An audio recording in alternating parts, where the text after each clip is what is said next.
Paz do Senhor, igreja. Amém?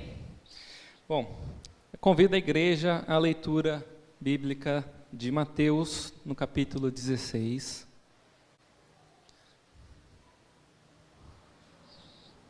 Convido a igreja a se colocar em pé para a leitura. Mateus 16, a partir do versículo 1. Antes da leitura, feche seus olhos, vamos orar a Deus. Senhor, eu te agradeço por esse dia, agradeço pelos irmãos que estão aqui reunidos para ouvir a Tua palavra, Senhor. Agradeço pela oportunidade, porque Tu tem nos conduzido à Tua igreja, a comunhão, Senhor, com os irmãos, e que pelo amor, Senhor, nós podemos partilhar da Tua palavra, Senhor. Que somente o Senhor fale e o Senhor conduza essa ministração, Senhor. Nós agradecemos e que a Tua palavra fale em nossos corações e transforme as nossas vidas e a nossa prática, até encontrarmos o Senhor em Cristo para toda a eternidade. Amém. Amém? Todos encontraram? Amém? Então vamos ler. Aproximando-se os fariseus e os saduceus, pediram-lhe que lhe mostrasse um sinal vindo do céu. Ele, porém, lhes respondeu: chegada a tarde, dizeis, haverá bom tempo, porque o céu está avermelhado. E pela manhã, hoje, haverá tempestade, porque o céu está em um vermelho sombrio. Sabeis, na verdade, discernir o aspecto do céu, e não podeis discernir os sinais dos tempos? Esta, uma geração má e adúltera, pede um sinal. Um sinal lhe será dado, senão de Jonas. E deixando-os, retirou-se. Ora, tendo os discípulos passado para outro lado, esqueceram-se de levar pão. E Jesus lhes disse: vede, e acautelai-vos do fermento dos fariseus e dos saduceus. Eles, porém, discorriam entre si, dizendo: é porque não trouxemos pão. Percebendo-o, Jesus disse: por que correis entre vós, homens de pequena fé, sobre o não terdes pão? Não compreendeis ainda, nem vos lembrais dos 5 pães para 5.000 homens, e de quantos cestos tomastes? Não, nem dos 7 pães para os 4.000, e de quantos cestos tomastes? Como não compreendeis que não vos falei a respeito de pães? E sim, acautelai-vos do fermento dos fariseus e dos saduceus. Então, entenderam que não lhes dissera que se acautelassem do fermento de pães, mas da doutrina dos fariseus e dos saduceus. Amém? Os irmãos podem se assentar.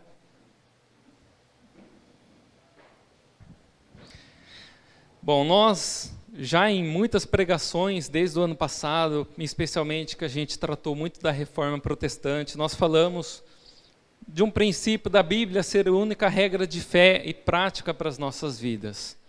Muito a gente se baseou nas escrituras de 2 Timóteo 3,16, que diz que toda a escritura é inspirada por Deus, útil para o ensino, para a repreensão, para a correção, para a educação justa. De fato, a Bíblia ela ensina muitas coisas boas e o caminho correto que nós devemos seguir, o caminho de Cristo que vai nos levar à salvação eterna. E ela também, ela é perfeita, não só porque ela nos ensina esse caminho bom, mas é porque ela também nos adverte dos caminhos errados. Então, eu gostaria de, nessa manhã, debater sobre esse assunto. Essa pequena passagem aqui, que às vezes a gente passa bem despercebido, na qual Jesus nos alerta sobre o fermento dos fariseus e dos saduceus. E normalmente nós passamos reto, nós não entendemos muito bem quem que são esses grupos. Eles aparecem de repente no Novo Testamento ali, até o Antigo a gente não ouve falar deles, e de repente, logo no começo dos evangelhos, eles aparecem já dominando toda a religião, e nós nos perguntamos de onde eles vieram, o que eles creem, e pouco é explicado. De fato, eles são marcas que nós poderíamos pensar, maneiras de não se viver uma vida religiosa. E é sobre isso que eu gostaria de falar. Sobre esses 2 exemplos claros que nós temos nos evangelhos, de perigos para a nossa vida cristã. Perigos individuais, de como eu, devo viver a minha vida, de como você deve viver e como a igreja deve viver. Então nós devemos estar alertas aos ensinamentos de Cristo e a esses maus exemplos. Tá? Bom, esses são 2 grupos religiosos, entre outros que surgiram ali no período intertestamentário. Mas para a gente compreender a formação deles, o que eles acreditavam, normalmente a gente pensa, os fariseus são aqueles que acreditavam numa vida religiosa superficial. E isso. Não viviam de coração a vida religiosa. E só isso. Nós não entendemos o fundo, como que eles foram formados. E os saduceus menos ainda, porque os evangelhos não mostram. Para entender isso, a gente precisa voltar um pouquinho para o Antigo Testamento. Tá? Eles não apareceram de repente. Não foi do nada que eles surgiram naquele tempo. Eles surgiram de coisas que aconteceram com o povo, com o entendimento que o povo dos judeus tiveram do próprio Antigo Testamento. Tudo conduziu a esse caminho errado. Então, nós precisamos entender esse caminho para não cairmos nesse caminho. Se a gente for entender que Deus, desde o princípio, Ele se revelou na palavra de forma progressiva, que a gente diz. O que é isso?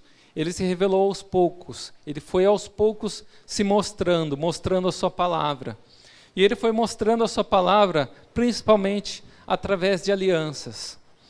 Então, nós temos o primeiro sinal de uma aliança, não é uma aliança propriamente dita, mas é uma promessa, no Jardim do Éden, em Gênesis 3,15, quando Deus informa que o descendente do homem iria pisar na serpente. Ela iria lhe ferir, né? Ele ia pisar na cabeça dela, mas ela iria se ferir o seu calcanhar. Esse é um prenúncio do próprio Cristo. Então, essa aliança com o homem foi cumprida em Cristo. A segunda aliança é com Noé.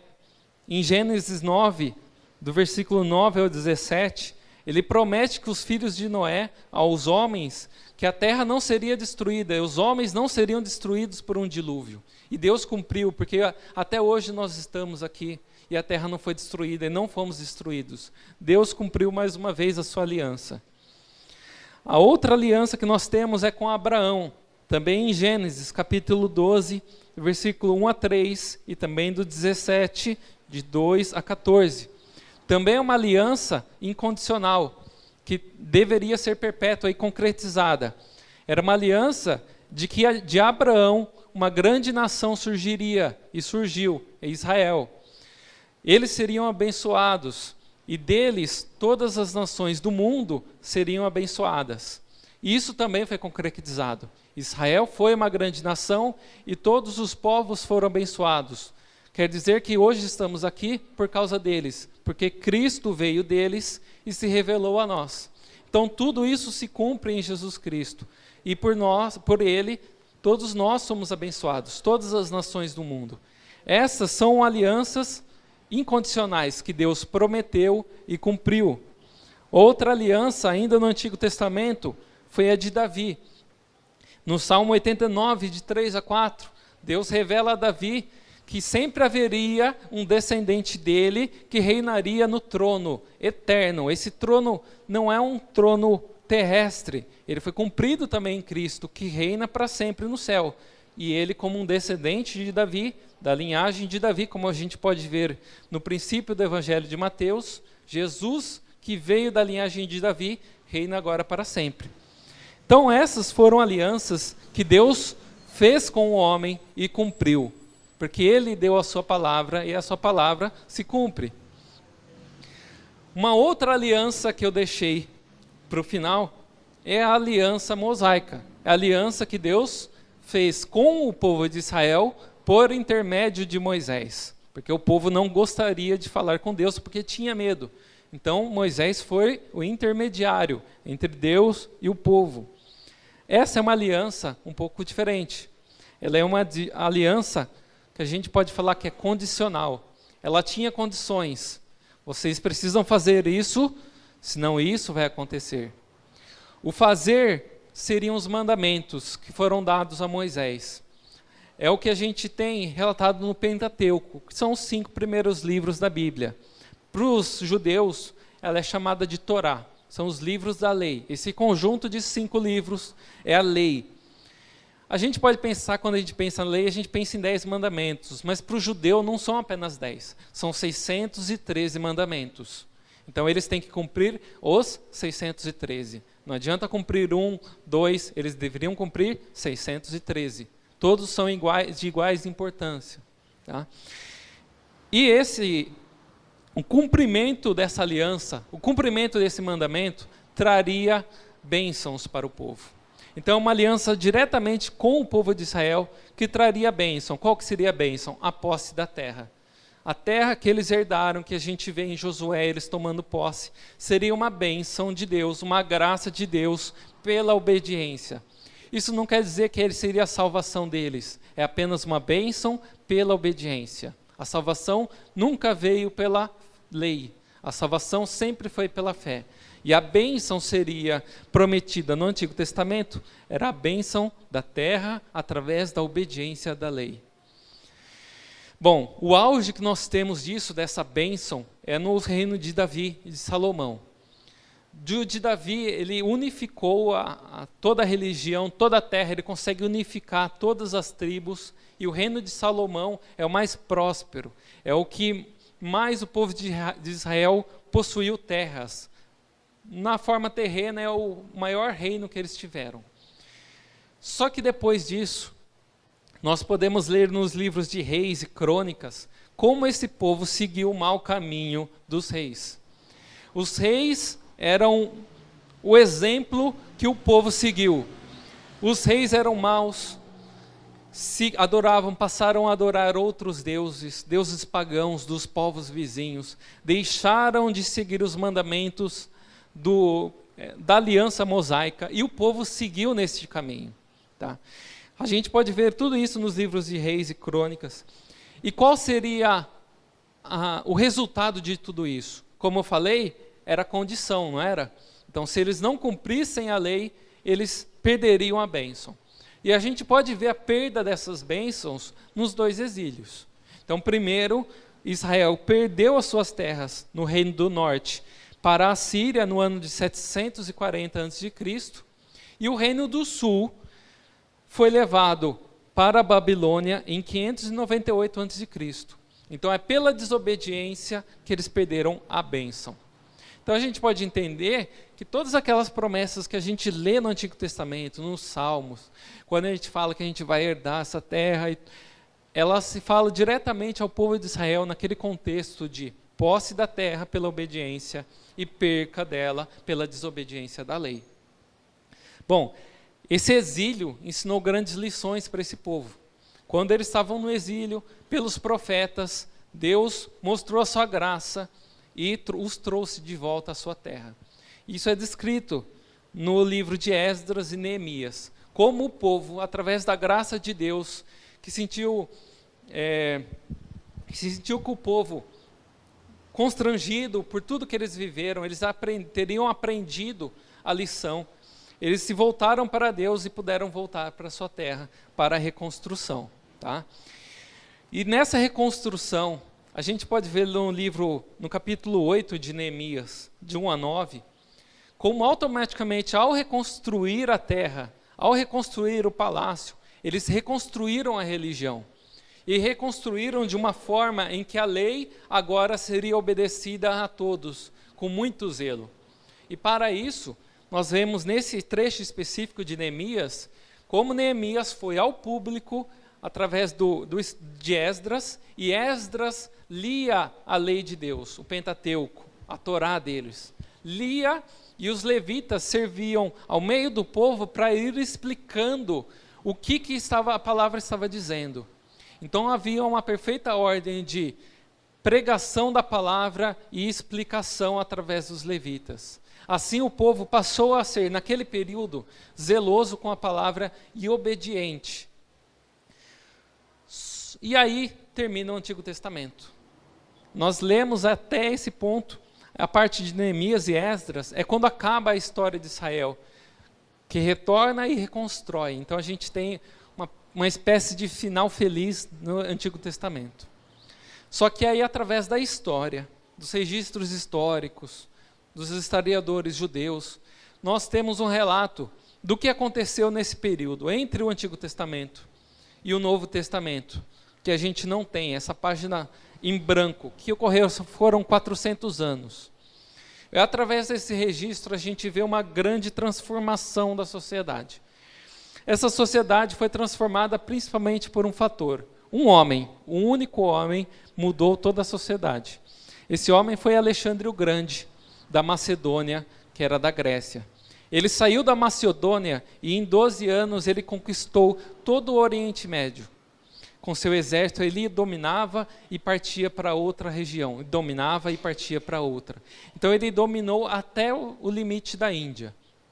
Esse domínio, o que ele fazia? Dominava uma terra, colocava seus generais como conquistadores, como governantes daquele lugar, e assimilava a cultura daqueles povos. Ele misturava a cultura grega com a cultura daqueles povos, se aqueles povos forem obedientes a ele. Então, Alexandre o Grande conquista também a região da Palestina, que é de Israel. E ele traz com ele toda essa cultura, toda a cultura grega, a cultura pérsia, a cultura da Babilônia, toda a cultura que o povo de Israel se contaminou dos povos vizinhos, vem agora com uma maior força através de Alexandre o Grande e invade Israel. Então é um momento de grande confusão política, cultural, porque a cultura dos gregos era totalmente fora dos padrões bíblicos. Era uma cultura voltada à sexualidade, à libertinagem, a deuses pagãos, ao sincretismo religioso, a mistura de deuses. Os deuses gregos agora valem junto com os deuses da Babilônia, e todos eles agindo de forma em conjunta. E o que os gregos esperavam era que os judeus se misturassem. Misture o seu Deus de Israel com os outros deuses aqui. E isso gerou uma grande confusão, uma grande divisão entre os judeus. Muitos grupos foram formados a partir dessa divisão. O que fazer frente a essa grande ameaça? Então, nessas ameaças se formaram esses pequenos grupos que tinham interesses próprios e que aparecem aqui no Novo Testamento. Um dos grandes grupos foram os essênios. Os essênios eram um grupo que falava que tudo isso era errado, tudo o que vinha dos gregos era errado, que eles deviam se fechar e se isolar dessa cultura que vinham. E para fazer isso, eles se isolaram no deserto. Eles fugiram todos para o deserto, levaram os seus pergaminhos, os seus escribas, e se isolaram numa cultura fechada e isolada. Eles se isolaram no deserto de Qumran, tá? O jeito e o modo de vida deles é muito parecido, muito similar ao voto dos nazireus, que é, para a gente entender de uma forma mais clara, o modo de vida de João Batista. João Batista que vivia no deserto, comendo gafanhotos e mel silvestre. Era esse tipo de vida, uma vida isolada, restrita, longe das cidades e voltada somente à palavra. Eles acreditavam fielmente na palavra, na vinda do Messias. E quando viesse o Messias, eles iriam retornar. Tá? Eles acreditavam, então, em todos os escritos da Bíblia, o Antigo Testamento inteiro. Tá? Eles tomam a importância para a gente hoje, porque quando eles foram perseguidos nesse período, eles acabaram enterrando os seus manuscritos, a sua Bíblia do Antigo Testamento, em cavernas, dentro de vasos. E esses manuscritos ficaram enterrados até serem descobertos em 1950, na nossa era. E os historiadores, conseguiram pegar e decifrar esses manuscritos, que era o Antigo Testamento. E eles são importantes para a gente porque a gente conseguiu comparar a Bíblia deles, desse período anterior a Cristo, a nossa Bíblia, e provar que a Bíblia não se alterou. A Bíblia está igualzinha naquele tempo, para hoje. Não foi adulterada na história, ela não foi modificada.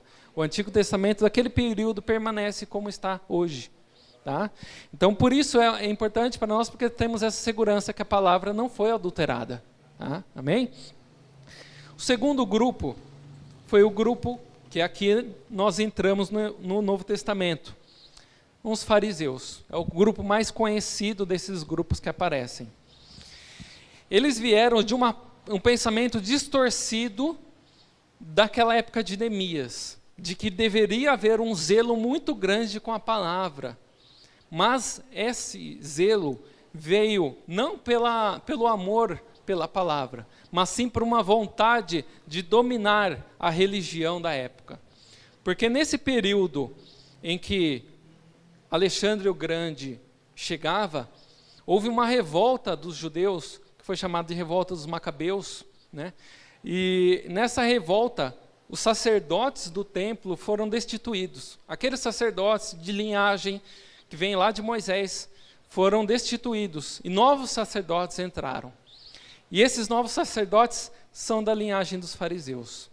E quando os gregos vieram e retiraram esses novos sacerdotes e restituíram os sacerdotes antigos, os fariseus viram que eles perderam o poder que eles conquistaram. E aí eles retomaram a essa vontade de ter um zelo muito forte para retomar esse poder. Tá? Então, a partir de 142 a.C., os gregos viram que essa rejeição deles com a cultura grega era um empecilho. Os gregos, com muita força, tentaram acabar com a cultura judaica. Então, os fariseus foram uma espécie de resistência para que a cultura judaica permanecesse firme perante a cultura dos gregos. Tá? Bom, a gente não pode falar que existiu esse lado, sim, de preservação da cultura grega, mas ela era estritamente pelos interesses de poder. Né? Eles queriam e instruíam o povo a lei para que eles permanecessem no poder. Tá? Eles eram bastante populares entre a população, eles não eram mais os altos sacerdotes, eles não dominavam mais os templos, eles estavam lá abaixo, dominando o povo, com influência à grande população. Naquele pensamento de que toda a população deveria ter um zelo com a lei para que se preservasse a terra prometida. Bom, um outro grupo, que então é menos descrito no Novo Testamento, são os saduceus. Os saduceus são uma elite financeira e sacerdotal. Foram aquele grupo que teve origem nos sacerdotes do Antigo Testamento, que perderam o poder para os fariseus e que com os gregos retomaram o poder. E por isso eles tinham grande apreço aos gregos, porque com os gregos dominando, eles conseguiram manter o seu poder. Então, quando a gente vê no Novo Testamento, os sacerdotes eram os saduceus. Quem dominava o templo na época de Cristo eram os saduceus. E nesse apoio aos gregos, eles incluíram dentro da religião judaica todos os costumes dos gregos. Toda aquela mistura de sensualidade que vieram dos gregos, que vieram dos outros povos, eles introduziram na cultura para essa elite, que era a elite, os ricos da época, os sacerdotes, eles podiam fazer de tudo, né? Fazer todos os costumes dos gregos, né? Enquanto o povo seguia a lei lá dos fariseus. Eles não se importavam, o povo podia seguir a lei, enquanto eles poderiam aproveitar os prazeres do mundo, tal qual os gregos traziam. Eles tinham grandes comércios com os gregos, então eles aproveitavam tudo que vinha do Oriente para eles. Quando a gente lê na Bíblia, fala dos judeus helenizados, os judeus helenizados são esses, os judeus que aderiram à cultura helênica, que é a cultura grega. Bom, um grande problema também dos saduceus era a Bíblia, era o Antigo Testamento. Então, a partir disso, porque a Bíblia ela vai lutar contra eles. Eles só aceitam, então, o Pentateuco. Então, para eles, só tem um valor os 5 primeiros livros, que é a lei de Moisés. Por que isso? Porque eles rejeitam a história que mostra que o povo, pela desobediência da lei, perdeu as suas terras.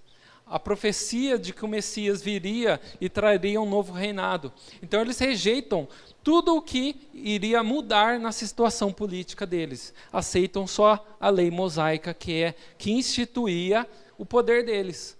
que instituía eles como sacerdotes no templo. Eles rejeitam o Antigo Testamento, negam a presença e existência de anjos e a ressurreição. Então, toda essa parte, vamos dizer assim, mística que existe na Bíblia, eles rejeitam. E a gente pode ver isso, esse embate desses grupos, dos fariseus que acreditavam em toda a Bíblia, na presença dos anjos, da ressurreição, em Paulo. Em Atos 23:6, Paulo, que era um fariseu, que acreditava, quando ele vai ser levado ao julgamento, ele vê que ali no julgamento havia fariseus e saduceus. E aí, para sua defesa, ele fala: eu estou sendo julgado porque eu acredito na ressurreição. E então os fariseus falam: opa, vocês saduceus estão julgando ele porque ele acredita na ressurreição? Vocês estão julgando a todos nós, então? E aí Paulo conseguiu, com esse jogo de inteligência, se sair livre daquelas acusações. Tá? Então, é uma passagem que demonstra essa rivalidade que existiam entre esses grupos. Bom, então esses são 2 exemplos de como no Novo Testamento a vida religiosa ela era praticada. Por um lado, um zelo muito grande pela lei, pela prática da lei, de uma forma externa, né, para se manter o poder, e de um outro lado, a vinda e a abertura para toda uma cultura mundana, uma cultura que corrompia, e a religião aceitava de braços abertos toda essa cultura externa.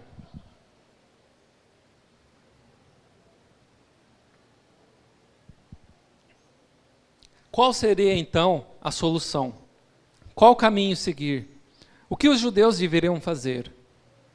É interessante que quando eles passam a olhar a Bíblia somente dentro deles, eles não conseguem ver a vinda do Messias.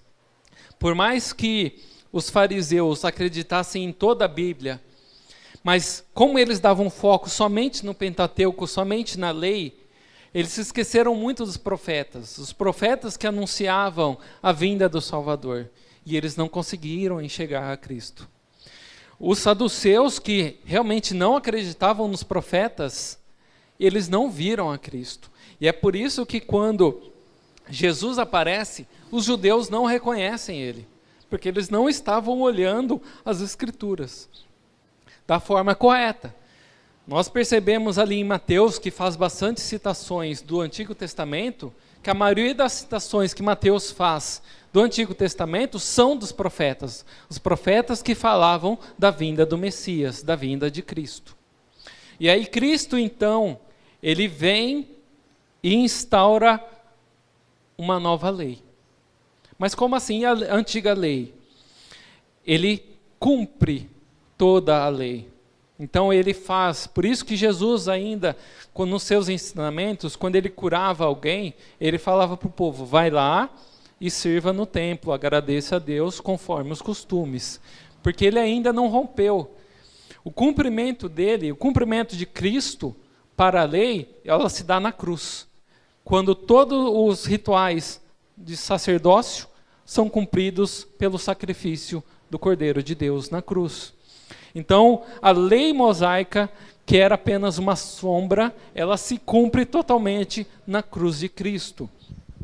E os ensinamentos de Cristo se tornam uma nova lei. E essa nova lei é que ela rege as nossas vidas. Nós não estamos mais presos à antiga lei mosaica, ao cumprimento rigoroso tal qual eles anunciavam, mas nós estamos presos à lei de Cristo.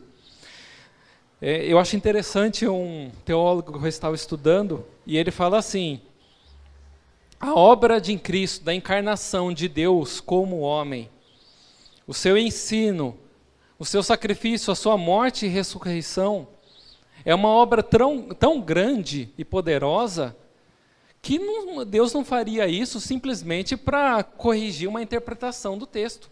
Para isso ele enviaria alguns dos profetas. A vinda de Cristo, essa obra tão grandiosa, ela vem para inaugurar a nova aliança, para inaugurar um novo período. Ele remove a antiga lei o domínio da antiga lei sobre as nossas vidas e instaura a sua nova lei. Esse novo caminho, ele é descrito em Hebreus. Em Hebreus 7,12 diz assim: porque, mudando-se o sacerdócio, necessariamente se faz também mudança da lei. Então muda-se a lei. Cristo é o nosso sacerdote para todo sempre. E o sacerdócio dele não se extingue como o de Moisés. E esse sacerdócio muda a lei. E agora passamos a viver a nova lei, a lei de Cristo. Qual que seria essa nova lei? Então eu convido os irmãos à leitura do livro de Gálatas, no capítulo 5.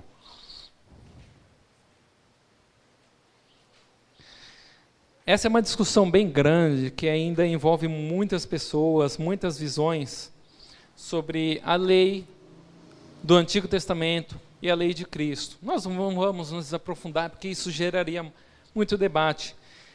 Mas é claro que o que Paulo diz aqui sobre essa nova lei, sobre como nós vamos nos portar perante essa nova lei e a antiga lei. Gálatas, capítulo 5. Todos acharam? Amém? Diz assim, vamos ler o capítulo inteiro, um pouquinho extenso, mas vale a pena. Para a liberdade foi que Cristo nos libertou. Permanecei, pois, firmes e não vos submetais de novo ao jugo de escravidão. Eu, Paulo, vos digo que, se vos deixares circuncidar, Cristo de nada vos aproveitará. De novo, testifico a todo homem que se deixa circuncidar, que está obrigado a guardar toda a lei. De Cristo vos desligares, vós que procurais justificar-se na lei, da graça decaístes, porque nós, pelo Espírito, aguardamos a esperança da justiça, que provém da fé. Porque em Cristo, nem a circuncisão, nem a incircuncisão tem valor algum, mas a fé que atua pelo amor. Vós corrieis bem, que vos impediu de continuares a obedecer à verdade? Essa persuasão não vem daquele que vos chama. Um pouco de fermento leveda toda a massa. Confio de vós no Senhor, que não alimenteis nenhum outro sentimento, mas aquele que vos perturba, seja ele quem for, sofrerá condenação. Eu, porém, irmãos, se ainda prego a circuncisão, porque continuo sendo perseguido, logo está desfeito o escândalo da cruz. Tomara até se mutilassem os que incitam a rebeldia. Porque vós, irmãos, fostes chamados à liberdade, porém, não useis a liberdade para dar ocasião à carne, sede antes servos uns dos outros pelo amor. Porque toda a lei se cumpre em um só preceito, a saber, amarás o teu próximo como a ti mesmo. Se vós, porém, vos mordeis e devorais uns aos outros, vede que não sejais mutuamente destruídos. Digo, porém, andai no Espírito e jamais satisfareis a concupiscência da carne.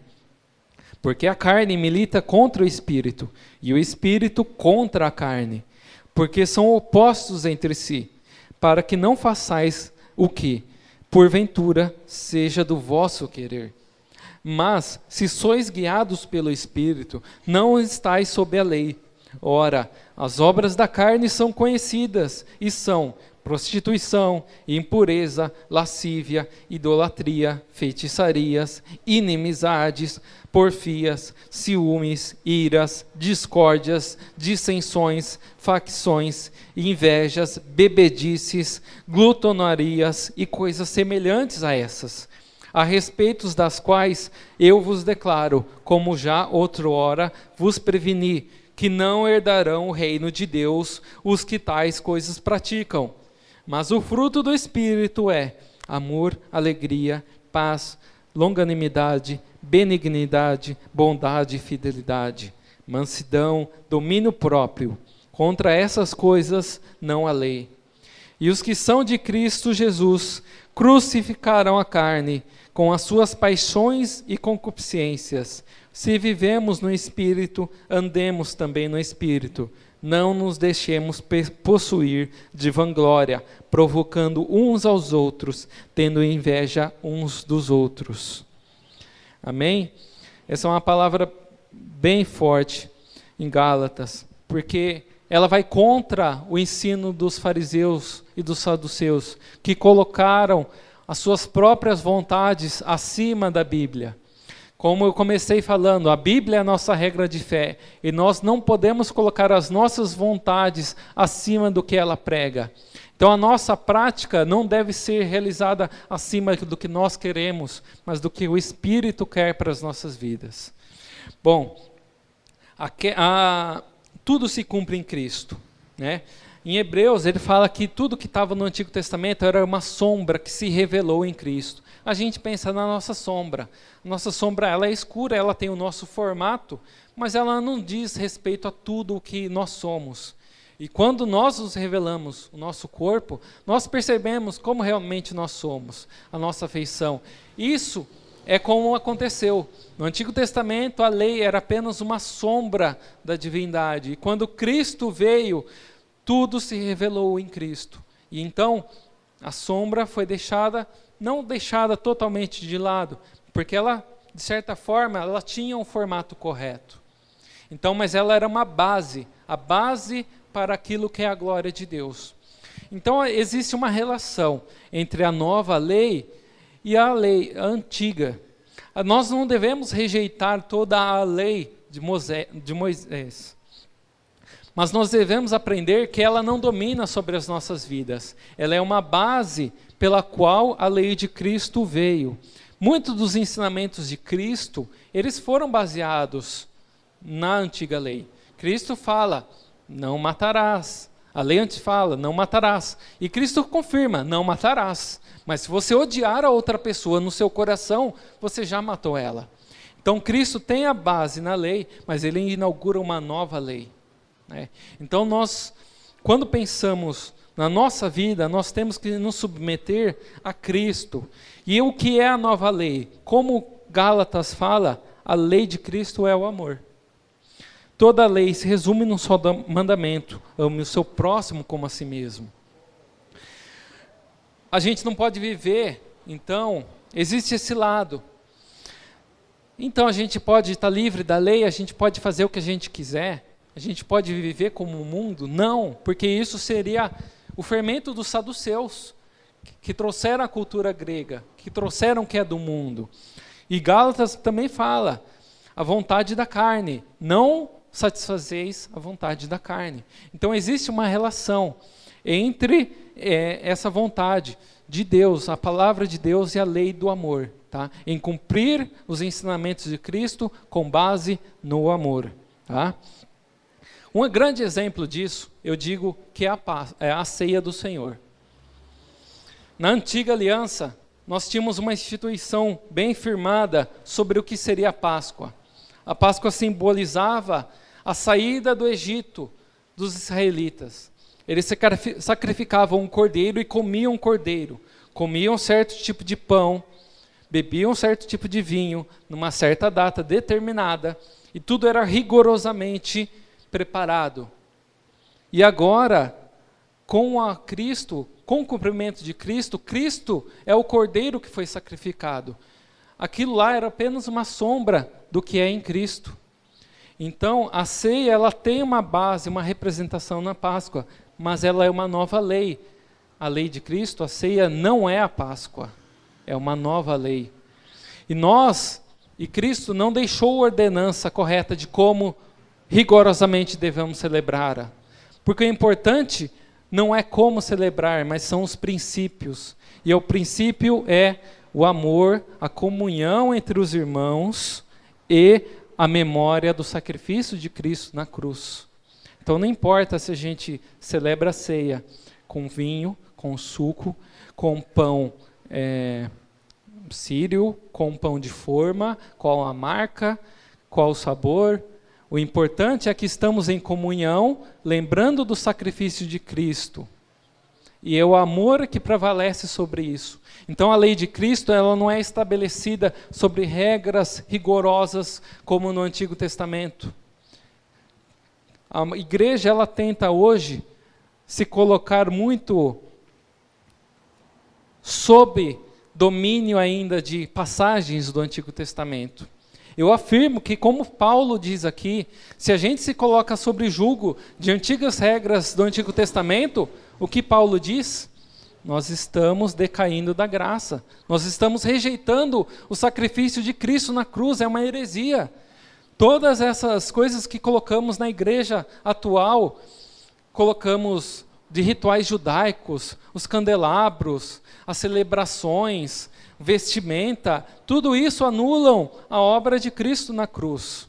Nós devemos rejeitar tudo isso e pensar no amor, na celebração, de estarmos juntos em comunhão. É por isso que participar da igreja, estar em comunhão constante com os irmãos, amadurecendo uns com os outros, ela diz sobre o amor de Cristo. Ela é a nossa regra de fé e de prática. Baseados na palavra, partilhamos o amor de Cristo uns com os outros.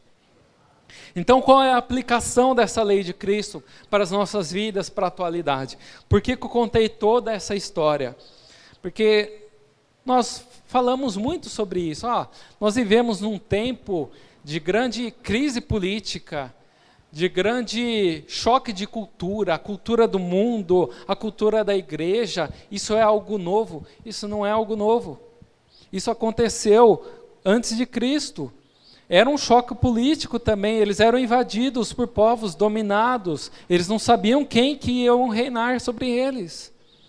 A cultura deles estava sendo ameaçada pela cultura dos gregos, invadindo a igreja, a religião deles. Eles viviam um tempo muito semelhante ao nosso.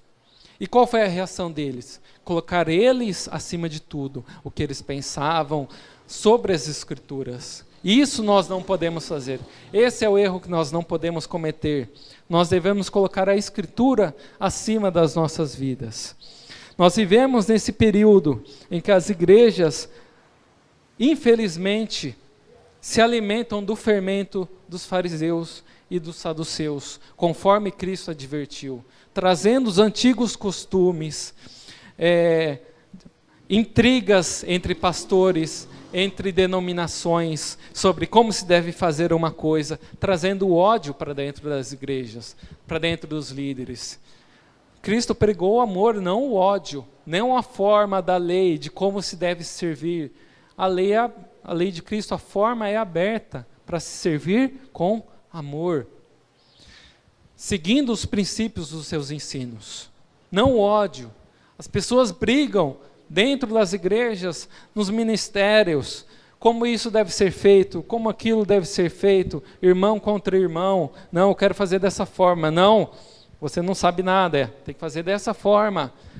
A vontade própria reina dentro das igrejas, cada vez que nós mesmos colocamos a nossa própria vontade acima do amor. Nós devemos compartilhar ou organizar algo dentro da igreja, e aí nós impomos a nossa vontade sobre a do irmão, nós brigamos com ele, nós viramos a cara para ele, porque isso é o certo, porque isso é o correto, mas isso está ferindo o princípio do amor de Cristo, o amor uns pelos outros. Então, nessa manhã eu gostaria que nós fizéssemos uma reflexão de como nós estamos vivendo essa nossa vida religiosa. Nós estamos presos ao Antigo Testamento? Ou nós vivemos num liberalismo, deixando que a cultura do mundo invada a igreja, está tudo liberado? Esse é o caminho dos saduceus, também está errado. Atuação pelas nossas próprias forças. Nós atuamos por nós mesmos. Se eu subir aqui e pregar e reconhecer que eu prego somente pela minha inteligência, pelo meu estudo, eu estou perdido. Porque eu sou um palestrante, igual o palestrante que ministra sobre negócios.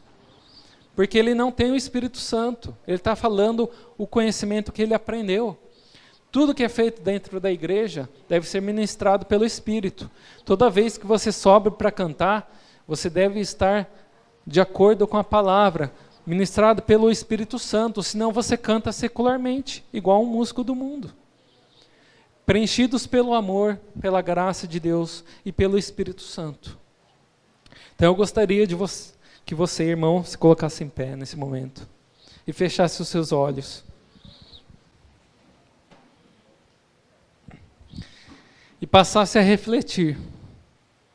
Como que tem sido a sua vida religiosa?